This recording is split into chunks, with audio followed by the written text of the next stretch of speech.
I am so excited about this video because it involves one of my favorite foods ever, pho. And if you guys don't know, pho, it is an extremely popular Vietnamese street food. It's a noodle soup dish made primarily either with chicken or beef, and it's something I crave all the time. I think I even crave it more than hot pot and almost as much as hot oil, and that's saying something. I still remember the first time I ever put this delicious noodle soup in my mouth. And yes, I have a clear memory of all my delicious food encounters. Anyway, I remember I just came back from China. I was around 15 years old. I was in San Francisco. My cousin picked me up and took us all to a pho place. And I didn't know what was so special. I'm like, it's just rice noodles. What's so special about this? Then I put it into my mouth and my life was never the same again.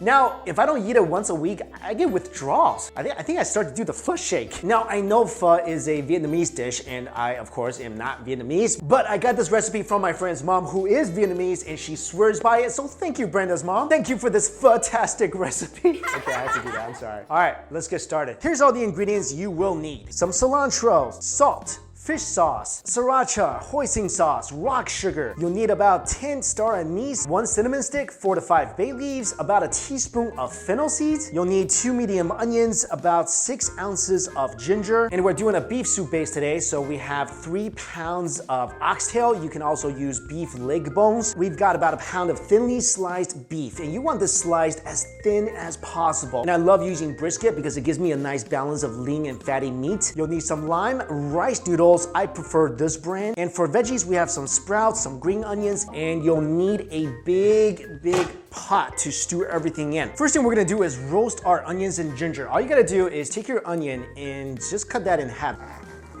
This one's massive. This one's like the size of my head. Then take your ginger and just cut it into big chunks. Put them all on a roasting sheet. Just take the outer peel off because it's gonna crumple and leave a mess in your soup. Preheat your oven on broil. Go ahead and slice that in. That's gonna be in there for about 20 minutes and make sure to flip it over at the 10-minute mark. What that's gonna do is bring out all the magical oniony, gingery flavor. It's gonna make your soup fantastic. While the onion and ginger is roasting, take your pot, add your bones, in my case, the oxtail. Cover the bones with water. Doesn't matter how much as long as you cover it. And we're gonna bring this to a boil. Just gonna turn my onions and gingers over so they don't burn. You just don't want them to blacken.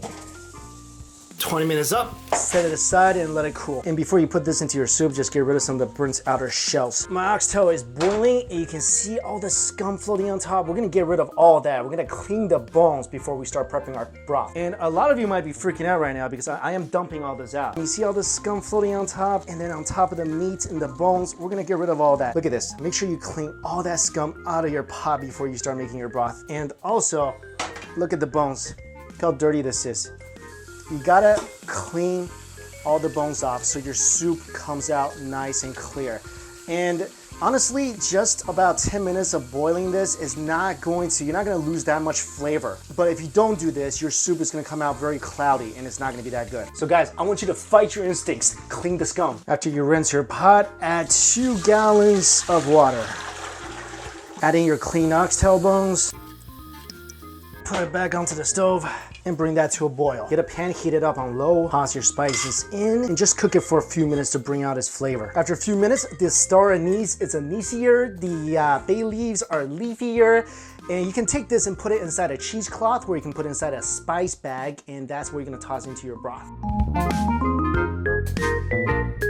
Pot is boiling again. You see there's more scum now floating on the surface. What you need to do is become a scum fighting machine, all right? So whenever you see scum, get it out of there. Now that this is boiled, turn this on low, bring it to a simmer, and we are gonna go ahead and add our spice bag.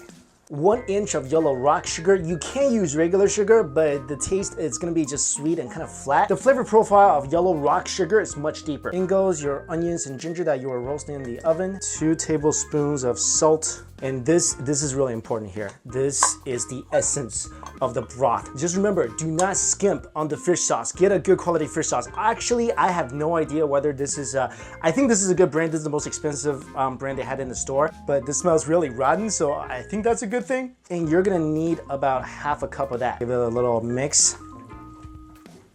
And we're gonna let that simmer for about 5 to 6 hours uncovered. And what you gotta do, like I mentioned, You gotta keep checking back for the scum. We will not allow scum to overtake our streets or our pho. Well, the soup looks and smells good. What we're gonna do next is we're gonna string everything. We're gonna take out all the onions, ginger, and the bones and the meat. We're gonna take the meat off the bones and then put the meat back in because, come on, we're not gonna waste the meat. Look how tender that meat is right there. Can't wait to bite into that. Look how easy that meat is coming off. All right, the Asian side of me took over. When I see a bone, I gotta gnaw on it. Oh, that is gelatinously delicious. That's a little appetizer. What a lot of people like to do after the broth is ready is strain it in a cheesecloth, and you could do that, definitely. Also, there's gonna be a layer of fat floating to the top of this broth, and what you can do if you want is leave it overnight in the fridge and the fat will separate. You can remove it that way. For me, I'm really hungry right now, so I'm just gonna use my ladle here and just bypass the upper layer of fat and just dig into this broth. Oh, that's hot. That's good though. Wow. What you can do here as well is, this is where you adjust your saltiness preference. If you want your broth more salty, you can add more fish sauce in there, you can add more salt in there. But for me, I don't want it too salty because I'm gonna add some sriracha in, and I'm gonna add some hoisin sauce in there later.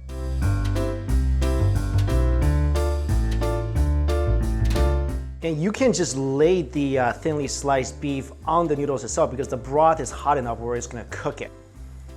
I like a ton of soup. We're just gonna chop up some cilantro, some green onions, and we'll cut up a lime. Some basil, and this is just personal preference. You don't need to add it if you don't want to. Some lime, squeeze that in there. And definitely chunks of oxtail meat.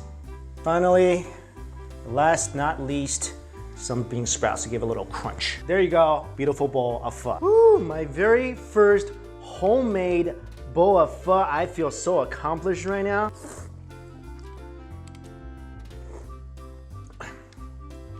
I'll tell you what, guys. Actually, it tastes kind of legit. I'm kind of surprised at myself. Tastes like it could have been from a pho place. I definitely want to add more seasoning in here. Love me from rotten fish sauce. When it comes to your hoisin sauce, you can either dip your noodles in there or you can add it directly to the broth. I'm gonna add it to my broth. And finally, I'm a little crazy with the sriracha. Yeah, let's draw a happy face. Okay, that's just not very pretty, I know. And because it's my own pho place, I'm gonna go ahead and top it up with some more hot soup. Didn't know this thing could get even more lovely.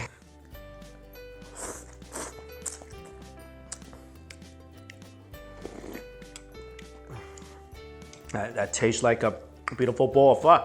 I can't believe I made this. I tried the oxtail. Oh, that's tender. Oh, that's tender. That's tender and beefy. I love thinly sliced beef. So buttery, melty in this broth. What I don't have in here that's very typical are some raw onions. I accidentally used up all my raw onions in the broth. You could also have some tripe. I love tripe because I feel like the texture of it gives a little nice crunch, and that goes really well with the noodles. Other things you can put in here, beef balls, fish balls, base balls, whatever you want. Be creative with this dish. And like I said, don't make the base broth way too salty. Make sure you leave yourself some room to add more salt or more fish sauce or more sriracha or more hoisin sauce later without contaminating the actual batch. All the ingredients for this recipe is in my description box, and I try my best to follow the links where you can buy the ingredients from Amazon. Definitely give this recipe a shot. Let me know how you like it. So until we eat again, I'll see you later.